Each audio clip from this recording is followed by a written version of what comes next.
headline number, a pleasant surprise, and we see stocks rising, as I mentioned. How much of today's gain is in reaction to this report? You know, I'd say that we've had so much market attention in the past couple of days that the move is only partially due to the jobs report.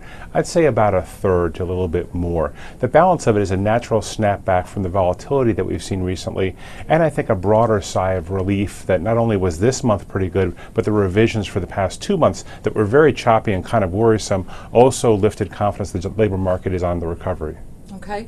There also was some commentary today that perhaps there's money coming out of Europe as the ECB proceeds with its stimulative measures. Would you say that's part of it too? Absolutely. We see that both on our trading desk and in the money flow numbers. Money is still moving out of Europe over worries about how strong the economy is and what the ECB is actually going to do. And coming to the U.S., there's a lot more confidence that the economy is more solidly on the mend. Now, within this employment report, there was one dark spot, and that is that wage growth is not budging. What's your sense? Does this have any impact on the markets or people's thinking? You know, it is a persistent problem. It's happened ever since the recovery began. Wage growth has been very lackluster, moving maybe 1.5%, 2% at the most.